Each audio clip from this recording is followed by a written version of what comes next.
Hello friends, आप सभी का मेरे यूट्यूब चैनल पर फिर से एक बार स्वागत है। कल हमने जो टॉपिक छोड़ा था उसी से आगे हम शुरुआत कर रहे हैं अपने टॉपिक की। हमने किया था सम संख्याएं और विषम संख्याएं। मैंने सम संख्या और विषम संख्या आपको बता दी कि जो 2 से भाग हो उसे सम संख्या कहते हैं, जो 2 से भाग ना हो उसे विषम संख्या कहते हैं। उसके बाद मैंने बताया था कि 0 जो है उसे सम संख्या माना जाता है क्योंकि रूल को ये फॉलो करता है कि 2 से डिवाइड होने वाली ये संख्या है। अब बात करें हम कि इसके रूल क्या है। अगर मैं रूल लिखूं तो अगर मैं दो कोई भी विषम संख्याएं ओड प्लस ओड दो विषम संख्याओं को अगर मैं जोड़ता हूं तो हमारी क्या बनती है, एक इवन संख्या। ठीक है, अगर दो विषम संख्याओं को जोड़ता हूं तो एक इवन संख्या बनती है। दो विषम संख्याओं को जोड़ने पर एक सम संख्या बनेगी। आप देख लीजिए, अगर मैं एक 3 लूँ और एक 5 लूँ, अगर मैं इनको प्लस करता हूँ तो 8 आता है, अगर मैं इनको माइनस करता हूँ तो कितना आता है, 2 आता है। अगर मैं माइनस करता हूँ तो हमारे पास 2 आता है। इसी तरह अगर मैं एक ओड और एक इवन लूँ तो क्या आएगा। अगर मैं एक ओड और एक इवन लूँ तो कितना आएगा। अगर एक ओड है और एक इवन है तो हमारे पास संख्या क्या आएगी, ओड संख्या ही आएगी। ओड संख्या ही हमारे पास आएगी। अगर एक ओड और एक इवन ले ले तो हमारे पास जो संख्या आएगी वो ओड ही आएगी। अगर मैं लेता हूँ 3 और यहाँ पर लेता हूँ 4 तो कितना आएगा, 7। तो अगर एक ओड या एक इवन लूँगा तो मेरे पास ओड ही संख्या बनेगी। अब बात करें मल्टीप्लिकेशन में। अगर मैं ओड की ओड से गुणा करता हूँ, ओड की ओड से गुणा करता हूँ तो मेरे पास ओड नंबर ही आएगा। मतलब दो विषम संख्याओं का गुणनफल एक विषम संख्या ही होता है।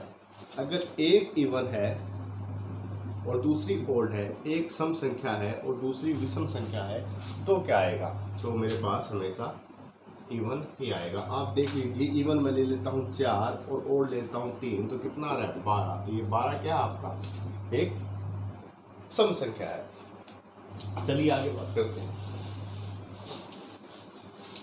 इसके बाद आता है जो हमने प्राकृतिक संख्याएं पढ़ी थी, नेचुरल नंबर जो पढ़ा था वो।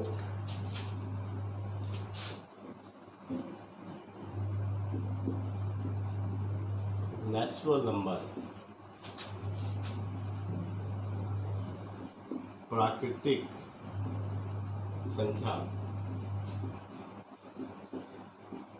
क्या थी। प्राकृतिक संख्या जो मेरे पास पॉजिटिव इंटीजर थे उन्हें हम प्राकृतिक संख्या बोलते हैं, 1 2 3 टू इन्फिनिटी। इसको मैं 2 पार्ट में डिवाइड करूंगा। पहला आएगा आपका प्राइम नंबर और दूसरा आएगा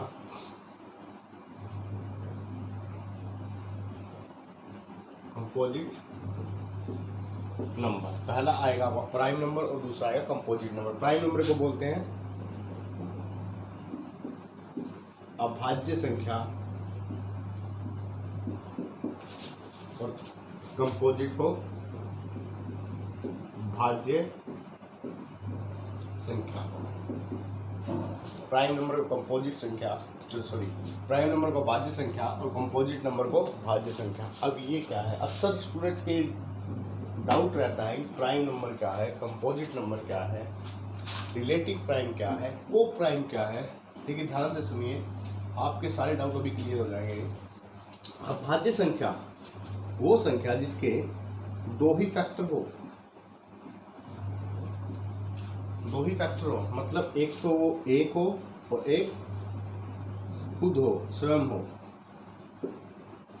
ठीक है, ऐसी संख्याएं जिसके सिर्फ 2 ही फैक्टर है, एक तो खुद हो और एक स्वयं हो। 7 है, जैसे 13 है, 17 है, 11 है, 19 है। अभी मैंने 1 और 2 की बात नहीं की है, ऊपर बात बाद में करूँगा। तो ये सभी के फैक्टर क्या है, सिर्फ दो ही फैक्टर, एक खुद और एक, ठीक है। अब बात करते हैं हम कंपोजिट की जिसके दो से ज़्यादा फैक्टर हो, मतलब कम से कम 3 फैक्टर हो। जैसे हम बात करते हैं 9 की, एक हो गया, एक 3 हो गया, एक खुद 9।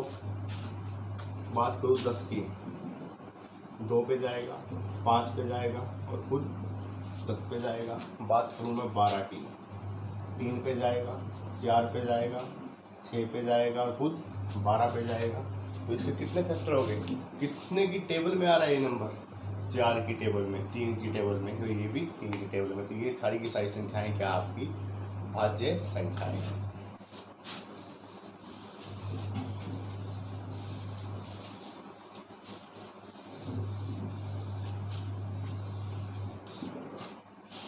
अब बात करते हैं हम 2 की। 2 क्या है? 2 एक तो खुद इसका फैक्टर है, 1 से और एक 2 से ज़्यादा। तो इसके सिर्फ 2 ही फैक्टर है, तो इसका मतलब इसे हम क्या कहेंगे? अभाज्य संख्या। तो 2 एक ऐसी अभाज्य संख्या है जो सम संख्या भी है, तो 2 एक ऐसी अभाज्य संख्या है जो आपकी सम संख्या भी कहते हैं जिसे, ठीक है। 3 के बारे में मैंने बताया, 3 के भी एक 3 2 फैक्टर है। 5 के बारे में 1 और 5, तो इसीलिए मैंने सभी बड़े बड़े बताया ताकि मैं 2 को क्लियर कर दूं। आपके जिसके भी 2 फैक्टर होंगे वो आपकी एक अभाज्य संख्या होगी, और जिसके 2 से ज़्यादा फैक्टर होंगे वो आपकी अभाज्य संख्याएं होगी, ठीक है। अब एक चीज़ समझा जाता हूँ मैं इसके अंदर आपको कि 2 3 5 7, उसके बाद 11, 1 2 2 4, ठीक है। अब मैं यहाँ से ले लेता हूँ, ये क्या है? कई बार क्वेश्चन आता है इस पे, 3 क्रमागत अभाज्य संख्या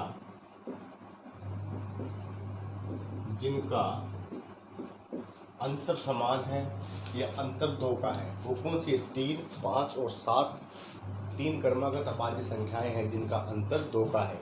बाकियों में हर एक में अंतर अलग अलग आ रहा है, ठीक है। अब इसके बाद अपना टॉपिक चलता है ना, नेक्स्ट जो है ट्विन प्राइम। मैंने आपको बताया कि 3 अभाज्य संख्या जिनका अंतर समान है। अब हम बात करें, इसी से हम तो निकालते हैं क्वेश्चन हमारा, ट्विन प्राइम मतलब जुड़वां भाज्य संख्या, मतलब जुड़वां भाज्य संख्या।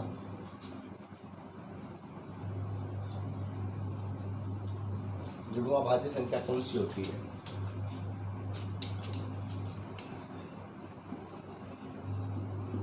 ऐसी संख्याएं जिनके ऐसी अभाज्य संख्याएं जिनके बीच अंतर 2 का हो। देख लेते हैं, 11 और 13 2 अभाज्य संख्याएं हैं जिनके बीच का अंतर कितने का है? 2 का।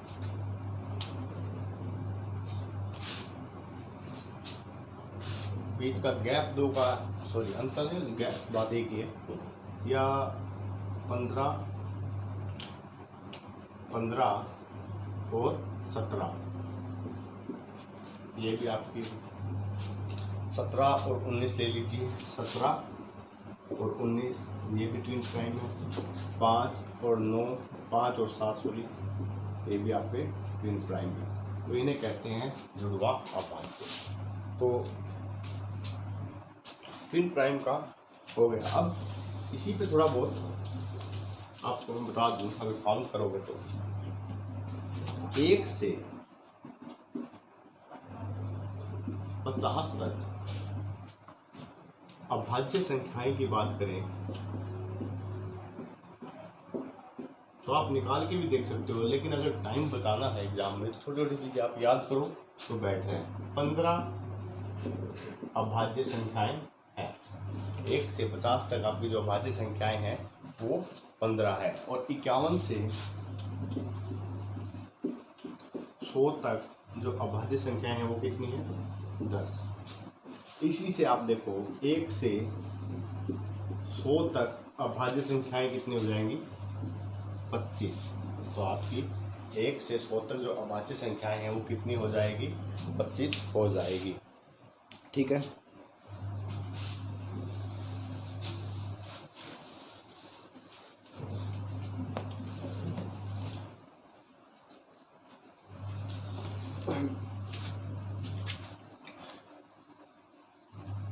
अब हम बात करते हैं अभाज्य संख्याओं में दो एक ऐसी संख्याएं हैं जो आपकी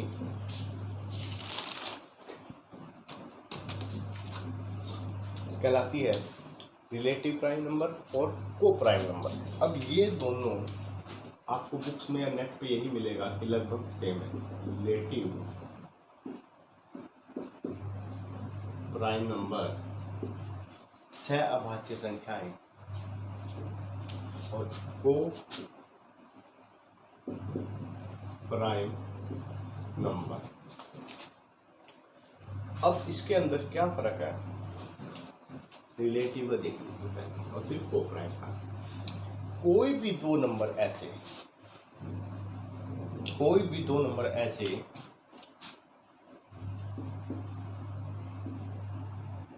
भी दो संख्या जिनका HCF एक हो, मतलब कुछ कॉमन ना हो। एंड एग्जाम्पल ले लीजिए पहले इसमें 15 और 16, इन दोनों का HCF कितना होगा? 1 होगा। तो इन्हें बोलते हैं रिलेटिव प्राइम नंबर। अगला है को प्राइम नंबर। इसको क्या बोलते हैं? ऐसे प्राइम नंबर जिनका HCF 1 हो। समझ आया क्या डिफरेंस है दोनों में? ये दो संख्याएं कोई भी हो सकती है, जरूरी नहीं है आपका कि प्राइम नंबर ही हो दो संख्याएं। और ये सिर्फ प्राइम नंबर होगी जिनका HCF 1 होगा। ठीक है। इसके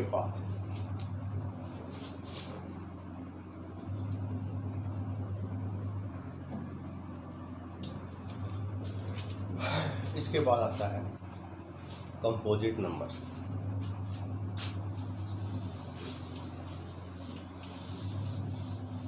मैंने आपको कंपोजिट नंबर के बारे में बता दिया कि कंपोजिट नंबर वो होते हैं जिनका फैक्टर 2 से ज़्यादा हो।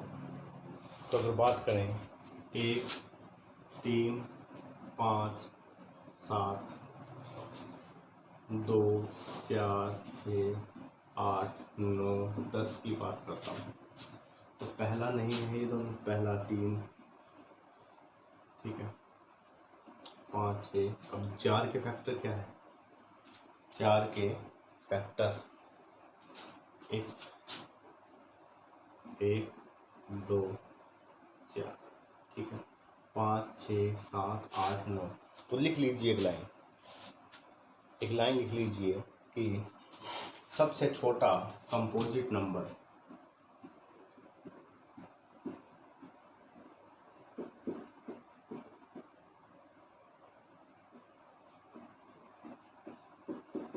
कंपोजिट नंबर कौन सा है? 4। और सबसे छोटा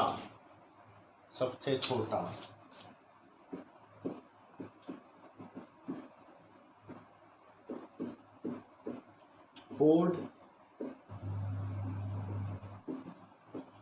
कंपोजिट नंबर कौन सा होगा?